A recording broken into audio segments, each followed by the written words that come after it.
여러분, 우리는 지난 시간에 날 때부터 소경된 사람에 대한 이야기를 나누었습니다. 사람들이 말했습니다. 저가 소경된 것이 누구의 죄 때문입니까? 자기 죄 때문입니까? 자기 부모의 죄 때문입니까? 거기에 대한 예수님의 말씀은 누구의 죄 때문이 아니다. 그를 통해 하나님이 하실 일을 나타내려 함이니라. 우리 예수님께서 정말 대단한 말씀을 하셨다고 봅니다. 우리 인생관을 완전히 새롭게 하시는 말씀이다. 그렇게 보는데요.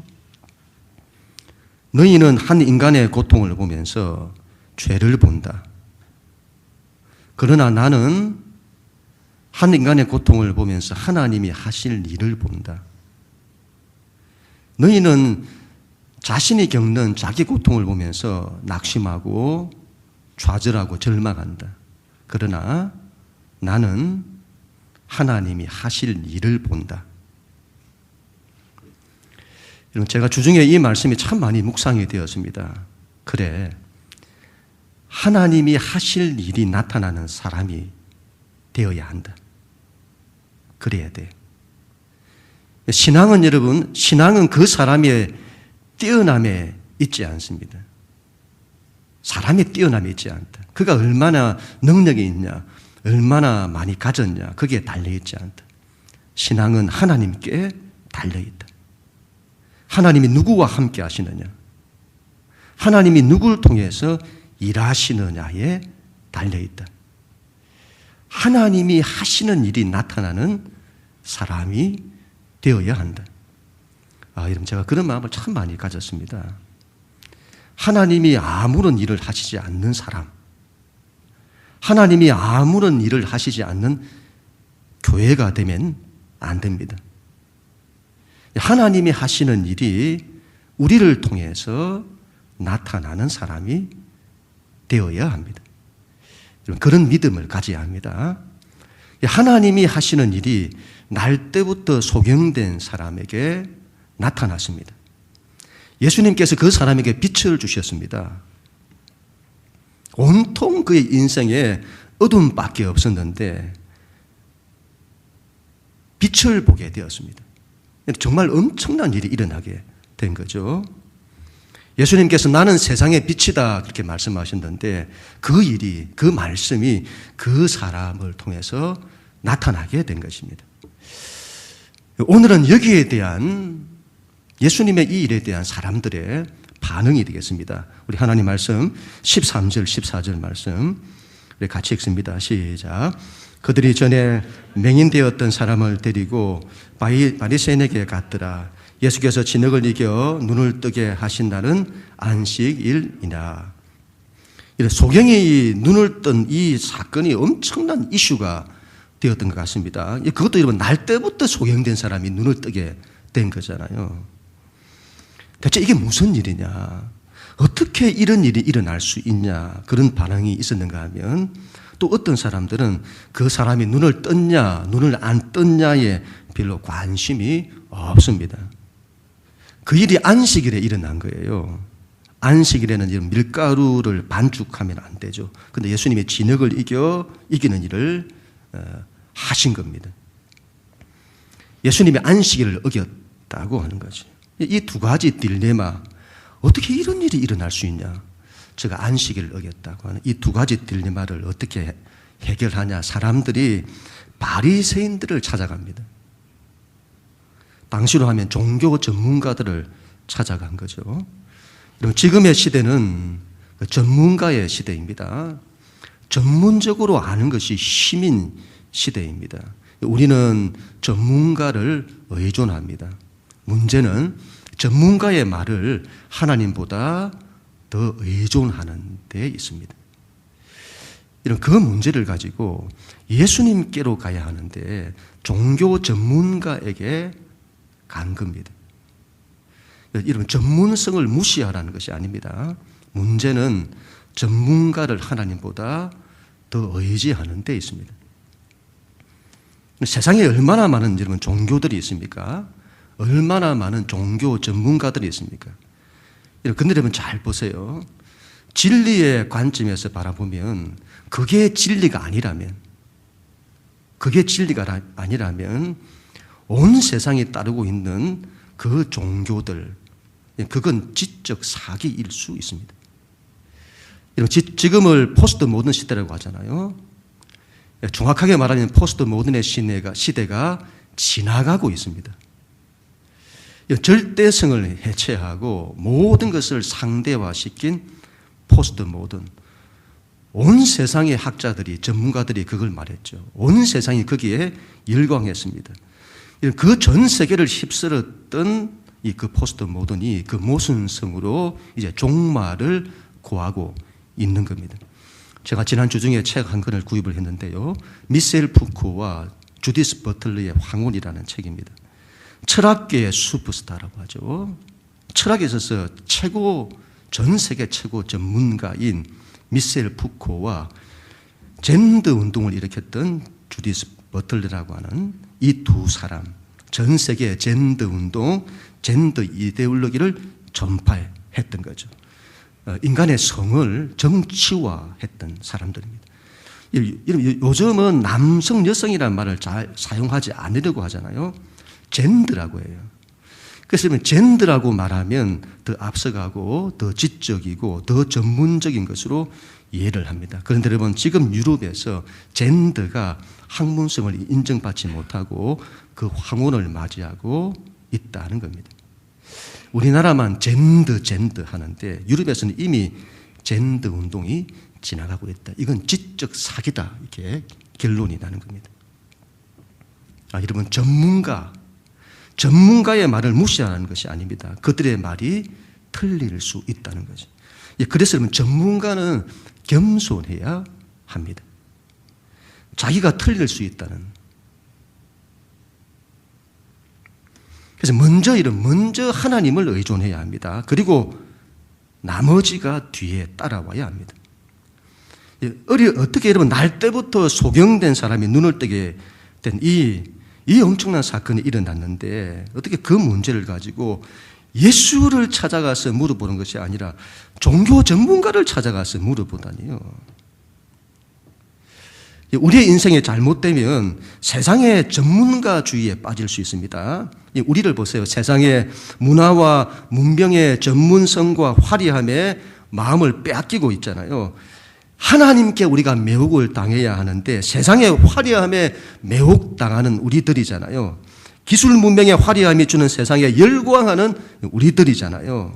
여러분, 예수께로 가야 합니다. 예수께로 가야 합니다. 전문가를 무시하는 말이 아닙니다. 전문가가 우리 인생에 빛을 주는 건 아니잖아요. 전문가에게 가면 하나님이 하시는 일이 나타나는 게 그게 아니잖아요. 우리의 인생은 여러분, 예수를 찾아가야 합니다. 예수를. 그리할 때에 하나님이 하시는 일이 나타나게 되는 것이죠. 그런 우리 모두가 다 될 수 있기를 축복합니다. 우리 하나님 말씀 15절, 16절 우리 같이 읽습니다. 시작.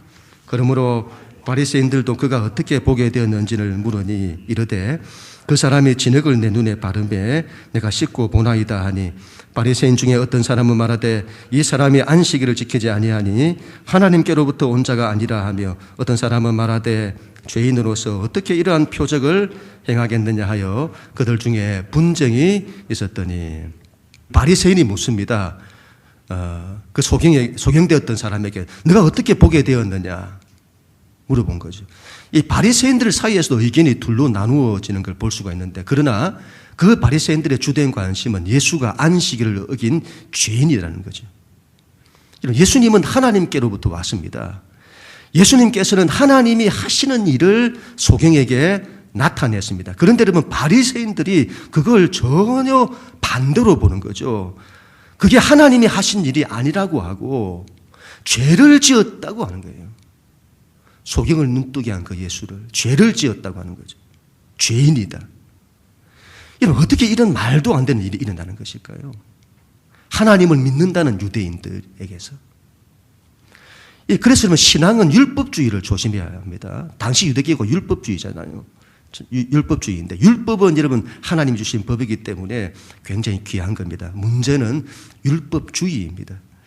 하나님의 법은 하나님께서 우리를 위해 주신 겁니다. 우리를 사랑하시고 우리를 복되게 하기 위해서 주신 거죠.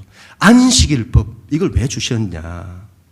우리를 위해 주신 거죠. 안식일을 통해서 우리가 하나님의 사랑을 받고 은혜를 받고, 안식일이라는 그 말 그대로 안식과 복을 받게 하기 위함입니다. 그런데 하나님의 그런 정신은 전혀 없고 안식일을 일하지 않는 날로 이해를 하는 거죠.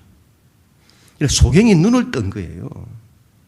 그의 인생에 안식이 주어진 거잖아요. 그게 안식일 정신, 그 목적에 맞는 거다. 그런데 그 일을 했다고 예수님을 죄인 취급하는 거죠. 제가 여러분 이 이야기를 할 때마다 비유로 들었던 건데, 우리가 신호등을 지키는 것은 중요합니다.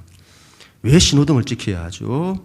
생명을 위해서죠. 질서를 위해서죠. 이걸 잘 지켜야 사고가 나지 않고 안전하기 때문입니다. 그런데 여러분, 사람이 죽게 되었습니다. 그 생명을 살리기 위해서 신호등을 무시하고 갔어요. 그런데 신호등을 어겼다는 겁니다. 생명을 살린 사람을 신호등 어겼다고 죄인이라고 하는 거죠. 한 사람은 생명에 관심이 있습니다. 그런데 다른 한 사람은 생명에 관심이 없고 오로지 신호등을 지키느냐 안 지키느냐에만 관심이 있습니다. 뭐가 옳으냐는 거죠. 우리가 어디에 마음을 두어야 되느냐 하는 거죠. 가장 중요한 게 생명 아니겠습니까? 생명. 신앙을 율법주의로 하면 형식주의가 되기 쉽습니다. 나는 율법주의가 아니다, 그렇게 말할지 모르겠습니다. 그런데 우리가 얼마나 율법주의적인 신앙생활을 하는지 모릅니다. 예배의 본질이 뭐죠? 예배는 우리가 하나님을 만나는 것입니다. 하나님 앞에 나아가 하나님을 배웠고, 우리가 하나님을 뵙는 거죠. 하나님, 제가 하나님 앞에 나왔습니다. 그 하나님을 찾고 하나님을 기뻐하고 찬양하고 하나님 말씀을 듣고 하나님께 기도하고, 그런데 내 안에 하나님을 찾는 게 없죠. 하나님을 만나는 것이 없고 예배의 형식만 있을 수 있습니다. 기도를 하면 기도가 뭐죠? 하나님을 만나 그 하나님과 내가 소통하는 거잖아요. 하나님께 내 사정을 아뢰고 하나님께 도와달라고 하고, 그런데 그런 게 없어요. 그리고는 기도를 통성으로 하냐 묵상으로 하냐, 기도를 몇 시간 하냐, 그런 것에 관심을 가질 수 있습니다. 성경을 읽으면 하나님의 말씀을 듣고 하나님의 말씀에 순종하는 데 마음이 있어야 하는데, 그런데 성경을 얼마나 아냐, 내가 몇 독을 했니, 그래서 100독을 했다고 하면 대단하다 하고 여기는, 여러분 하나님을 만나고 내가 하나님을 사랑하고 하나님을 경외하고, 이게 우리의 신앙의 본질인데 내가 몇 번 읽었냐, 내가 몇 시간 기도했냐, 그게 나쁘다는 말이 아니에요. 그런데 그걸 가지고 자기 신앙을 확인한다는 거죠. 그런 걸 조심해야 한다. 또한 신앙을 율법주의로 하면 사람을 강제합니다. 하나님은 우리에게 자유를 주시는 분이세요. 네가 진리를 알지니 진리가 너희를 자유케 할 거다. 하나님을 우리가 알아가면 알아갈수록 하나님 우리 안에 자유가 일어나요. 나는 너희를 종으로 부르지 않았다, 자유자로 불렀다. 그런데 신앙을 율법주의로 하면 강제하고 억압합니다. 이건 해야 한다, 저건 하면 안 된다. 그게 필요 없다는 것이 아니라 그걸 하나님 신앙의 본질인 것처럼 착각을 하는 거죠. 그런 신앙이 되면 여러분 하나님을 오해하게 됩니다. 하나님을 강제하시는 분으로 오해를 해요. 왜 우리는 하나님에 대해 마음을 쉽게 열지를 못하는 것일까요? 하나님께 대한 오해 때문이라고 봅니다. 이렇게 좋으신 하나님이 없어요. 우리가 믿는 하나님이 얼마나 좋으신지요. 우리가 가정에서는 부모와의 관계가 좋으면 부모와 함께하는 것에 끄리낌이 없잖아요. 아무 끄리낌 없이 만나고 대화하고 요구하고 그런 거예요. 하나님과의 관계도 그래야 합니다. 그런데 여러분, 왜 우리가 부모에 대해서 거리감, 거부감을 가지게 되죠? 그건 부모가 강제하기 때문이죠. 그래서 제발 엄마 이런 말들 많이 하잖아요. 맨날 잔소리 좀 하지 말라고 하고, 이거 해야 한다, 저걸 하면 안 된다, 왜 이렇게 하냐, 왜 저렇게 하냐. 우리 신앙이 여러분 잘못되면 하나님도 그렇게 이해를 하는 겁니다. 하나님 앞에 나아가면 하나님께서 나에게 너 이거 해라, 저거 해라, 왜 이렇게 하냐, 왜 저렇게 하냐, 늘 나에게 간섭하시고 나를 강제하신다고 여기게 되는 거죠. 여러분, 하나님께 대한 대단한 오해라고 봅니다. 하나님은 그런 분이 아니세요. 하나님은 우리를 자유케 하세요. 하나님은 우리가 자유로운 존재가 되기를 원하십니다. 종된 삶. 우리 인생이 매이잖아요. 종으로 살아가요. 그런데 하나님은 우리가 이 세상 그 어떤 것에도 매이지 않는 삶, 자유로운 삶을 살기를 원하십니다. 신앙이 여러분 율법주의가 되면 그 귀한 자유를 잃어버려요. 신앙은 율법주의를 반드시 버려야 합니다. 신앙이 율법주의에 빠지면 하나님의 신앙의 본질을 잃어버립니다. 그리고 하나님의 뜻과 반대될 수 있습니다. 영적인 눈이 밝아져야 하는데 오히려 눈이 어두워져요.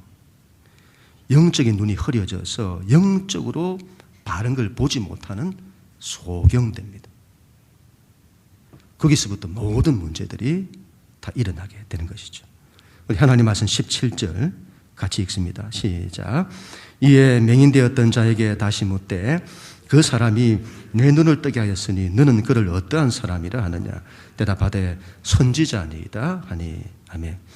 처음에 바리새인이 묻습니다. 네가 어떻게 보게 되었느냐. 그때 소경의 대답이 그 사람이 진흙을 내 눈에 바르매 내가 씻고 보았습니다 라고 말하죠. 예수님을 그 사람이라고 합니다. 그리고 예수님이 하신 일을, 예수님을 그 사람이라고 하고 그 예수님이 하신 일을 사실대로 말합니다. 이번에는 바리새인이 또 이렇게 묻습니다. 그 사람이 내 눈을 뜨게 하였으니 너는 그를 어떤 사람이라고 하느냐.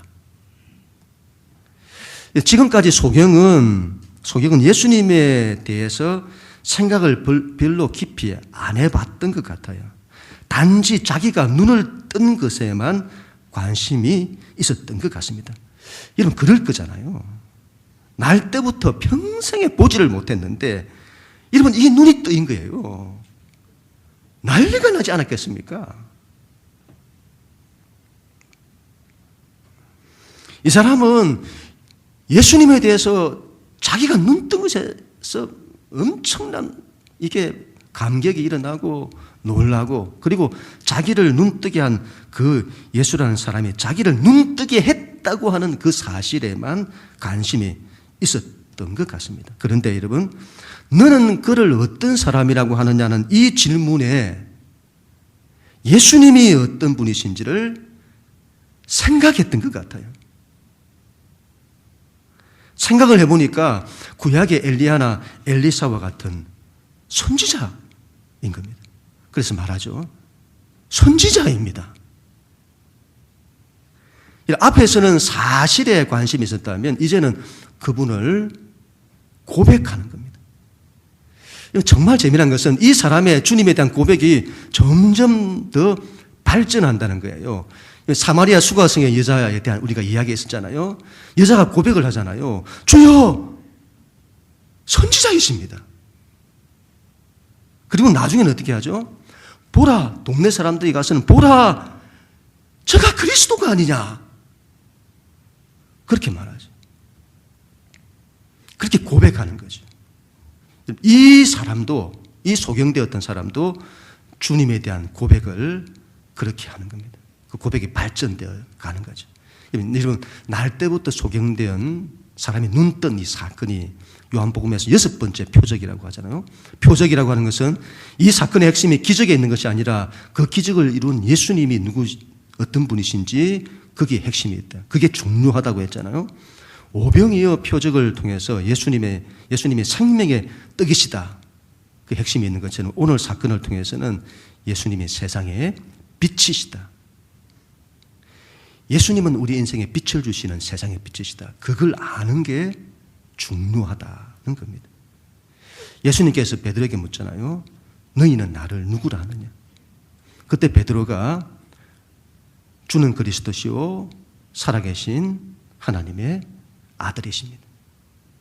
그 고백을 들은 예수님이 엄청 기뻐하시죠. 여러분, 그분에 대한 고백이 중요합니다. 다윗이 고백하잖아요. 여호와는 나의 목자이십니다. 내가 부족함이 없습니다. 하나님은 나의 목자이십니다. 내 인생의 목자이십니다. 하나님은 나의 인생을 푸른 풀밭과 쉴만한 물가로 인도해 주시는 목자이십니다. 그분께서 내 인생을 인도하시니 하나님 저는 부족함이 없습니다. 신앙에는 이런 고백이 중요합니다. 여러분, 주님을 어떻게 고백하십니까? 사랑하는 연인이, 여러분 이전에 연애할 때 사랑하는 연인이 언제 제일 기쁘던가요? 고백받을 때죠. 고백의 힘이 얼마나 큰지를 우리가 알아야 합니다. 하나님께서 굉장히 기뻐하세요. 하나님을 기쁘시게 하기를 원하십니까? 하나님을 고백하는 사람이 되어야 합니다. 그럼 우리 모두가 다 될 수 있기를 축복합니다. 사람들이 여러분 소경의 이 말을 믿지를 않습니다. 그래서 그 부모를 불러서 자초지정을 다시 조사하고 묻습니다. 이 사람이 내 아들이냐? 너 아들이 맞냐? 날 때부터 소경으로 났다는 그 너희 아들이 맞냐? 맞다면 지금 이 사람이 어떻게 보냐? 그렇게 묻죠. 거기에 대한 부모의 반응입니다. 우리 20절, 21절 같이 읽습니다. 시작. 그 부모가 대답하여 이르되 이 사람이 우리 아들인 것과 맹인으로 난 것을 아나이다. 그러나 지금 어떻게 해서 보는지 또는 그가 그 눈을 뜨게 하였는지 우리는 알지 못하나이다. 그에게 물어보소서. 그가 장성하였으니 자기 일을 말하리이다. 이 사람이 우리 아들인 것과 날 때부터 소경된 것은 맞습니다. 그러나 지금 어떻게 보게 되었는지 누가 그 눈을 뜨게 했는지 우리는 알지 못합니다. 그에게 직접 물어보소서. 여러분, 이 사람의 부모가 몰랐을 리가 없습니다. 이게 얼마나 이런 큰 사건입니까? 그리고 여러분, 자기 자식의 눈을 뜨게 했습니다. 날 때부터 소경되었던 자기 자식. 평생을 고통과 좌절과 절망으로 살아왔던 여러분 그 자식이잖아요. 그 자식이 눈을 뜬 거예요. 이런 어마어마한 일이 일어난 겁니다. 뒤로 자빠질 일이 일어난 거예요. 네가 어떻게 눈을 떴냐? 누가 너의 눈을 뜨게 했냐? 그걸 몰랐을 리가 없습니다. 성경은 이 부모가 몰랐다고 말하지 않습니다. 그들이 공개적으로 그 일을 몰랐다고 밝히는 이유를 이렇게 말해요. 22절. 우리 같이 읽습니다. 시작. 그 부모가 이렇게 말한 것은 이미 유대인들이 누구든지 예수를 그리스도로 시인하는 자는 출교하기로 기대하였으므로 그들을 무서워함이더라. 당시에도 출교라는 것이 있었던 것 같아요. 유대인들은 유대인의 회당을 중심으로 공동체 생활을 하는데 거기서 출교를 당하는 거죠. 당시에 예수님이 여러분 얼마나 사회적 이슈가 되었는지를 알 수가 있는데 예수를 구원자라 메시아라고 시인하는 자는 그들 공동체로부터 출교하기로 결의한 겁니다. 단순히 유대인 회당에 들어가지 못한다는 걸 말하는 것이 아니라 그들 공동체에서 소외되는 거예요. 그래서 사회활동이나 경제활동에 엄청난 고통을 당하게 되는 거죠. 소경의 부모는 여러분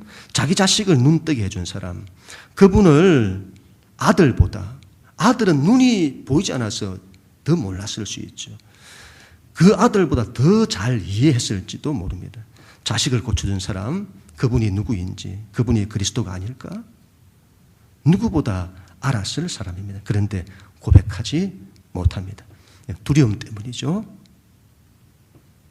예수님에 대한 체험이 있지만 사회적 불이익을 두려워하여 예수를 고백하지 못하는 사람들이 여러분 얼마나 많습니까?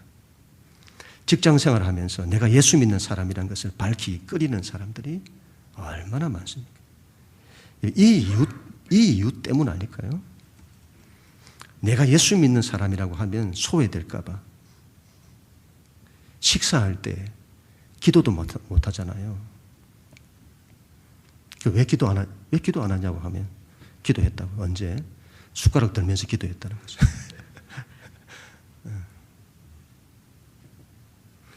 이 소경을 보세요. 나중에 출교를 당해요. 그럼에도 불구하고 예수를 부인하지 않습니다. 신앙은 그래야 합니다.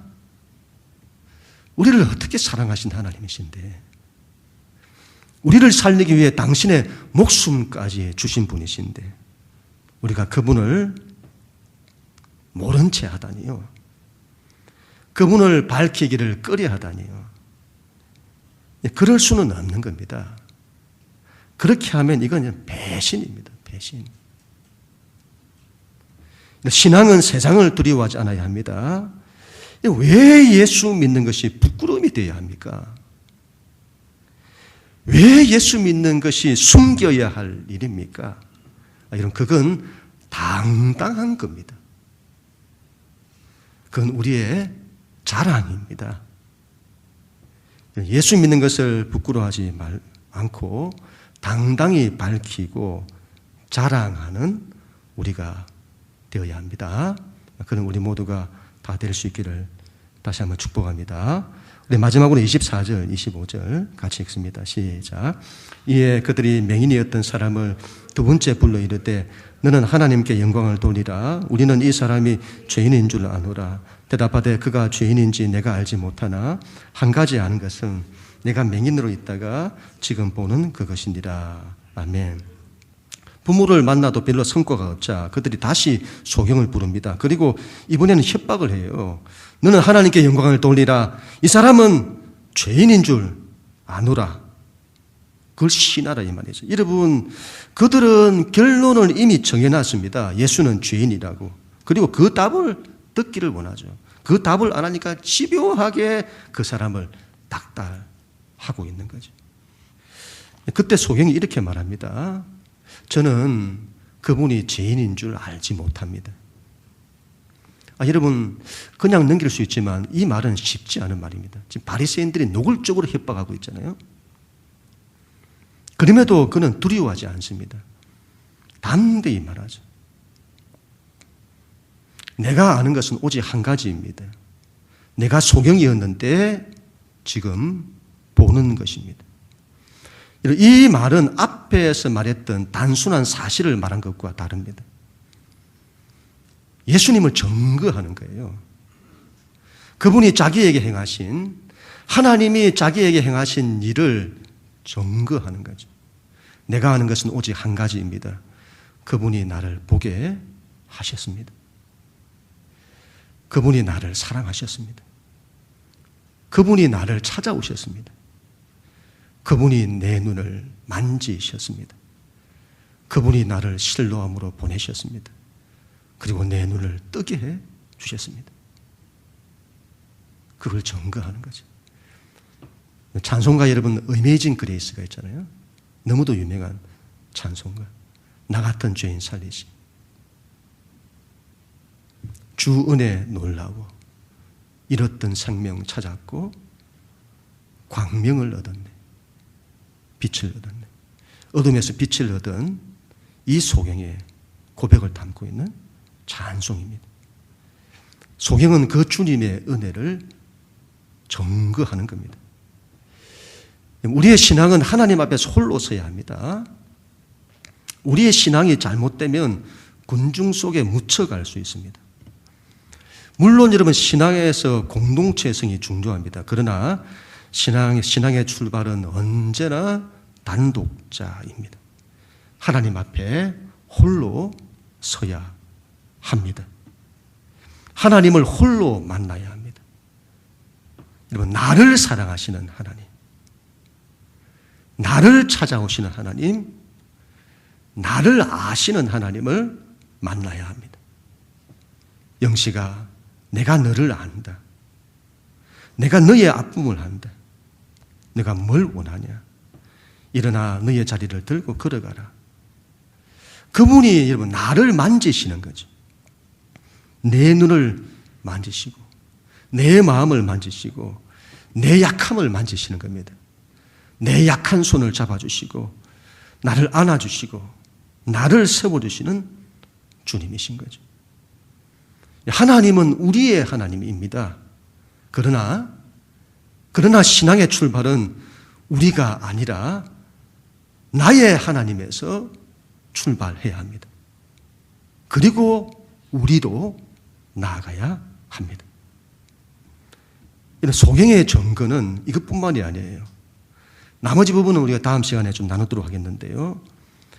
여러분, 이 소경이 했던 것처럼 신앙은 예수를 증거해야 합니다.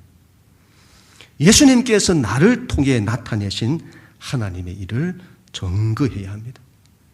사마리아 수가성의 여인이 주님을 만나고 물동이를 버려두고 마을로 들어가 예수를 증거했던 것처럼 우리는 예수를 증거하는 사람이 되어야 합니다.